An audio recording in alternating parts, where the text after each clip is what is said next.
You ever get to the end of the day and you just feel completely drained?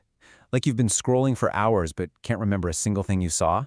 Well, you're definitely not alone. There's actually a massive system working behind the scenes, and it's all designed to capture your most valuable and limited resource. Today, we're going to pull back the curtain on the attention economy and figure out why it leaves so many of us feeling so overwhelmed. Let's dive in.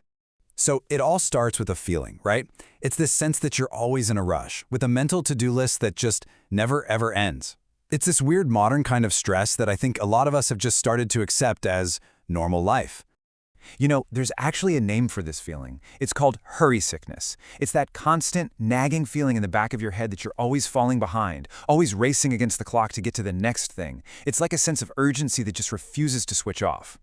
And this sickness, it has some very real symptoms. It can lead straight to burnout, where all that stress just tanks your mental and emotional reserves. It creates this constant, low-grade worry that makes you super irritable if anything slows you down. You know the feeling, right? You're exhausted way before the day is even over, and it can really start to strain your relationships because you're just never fully present. Does any of that ring a bell? But here's the thing. This hurry sickness isn't some personal failure. It's actually a symptom of a much bigger problem that researchers are calling digital fatigue. And that's exactly what it sounds like. It's the mental and emotional exhaustion that comes from being constantly plugged in, constantly stimulated by all our devices. So, what's really causing all this digital fatigue? Well, to get to the bottom of that, we have to look at the very system our entire digital world is built on, and that's the attention economy. Okay, the core idea here is actually pretty simple, but it is profound. In a world that has a literal infinite amount of information, the one thing that's actually limited is our attention. And because it's limited, our focus becomes this incredibly valuable, scarce commodity that all of these companies are fighting over. And what's wild is that this idea is not new at all. An economist named Herbert A. Simon basically predicted this whole thing way back in 1971, long before the internet we know today even existed. He saw that a flood of information would naturally create a shortage of attention. I mean, talk about hitting the nail on the head. Now, here's the most important part to understand. Our digital world is not distracting by accident. No way.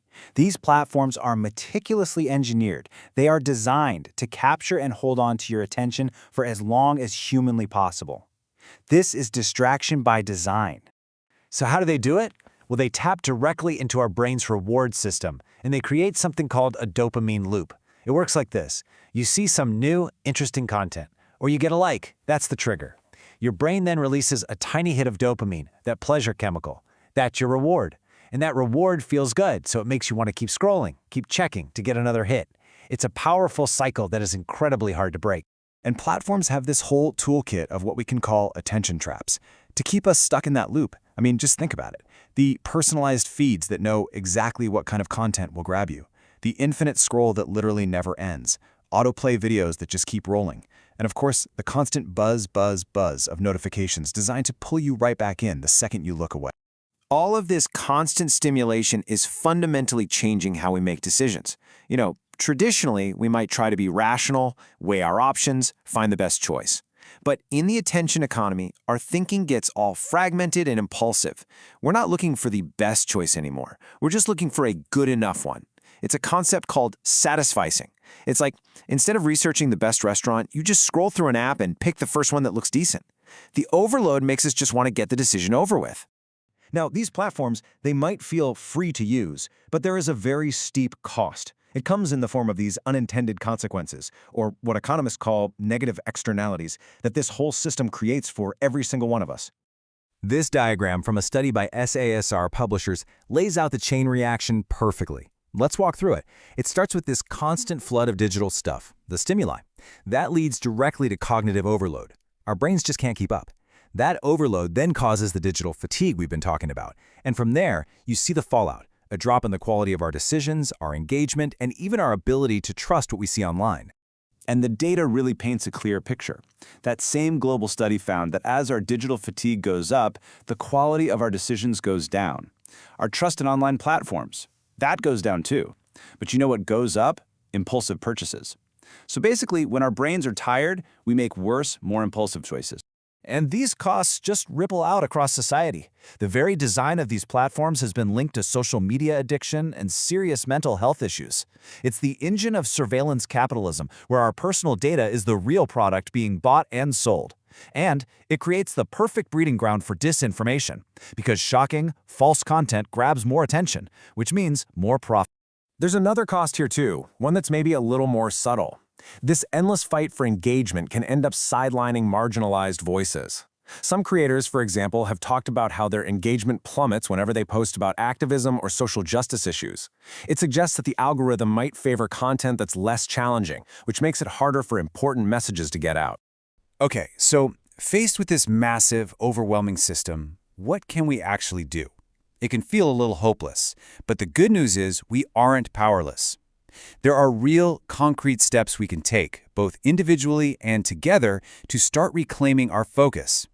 On a personal level, it really starts with just recognizing the signs of that hurry sickness in yourself. Once you see it, you can start building a toolkit to fight back. Things like mindfulness or just some simple breathing exercises can help slow down that feeling of urgency. Taking real, intentional breaks away from screens is huge. And learning to prioritize, realizing that not everything on your to-do list is a 5-alarm fire. And honestly, the basics like good sleep, they're a powerful antidote. But look, individual action can only go so far. We can't just self-care our way out of a systemic problem. We also need bigger system-level changes. That means pushing for more ethical design from the platforms themselves, let us turn off infinite scroll, give us real control over our notifications. It means investing in digital literacy so we can all get better at navigating this stuff. And it means looking at new kinds of consumer protection, policies that protect our minds, not just our data. So, at the end of the day, it really all comes down to this. In this economy, your attention is your single most valuable asset. It is finite, it's precious, and once you've spent it, you can't get it back. So the real question we all have to start asking ourselves is, who and what is truly worthy of it?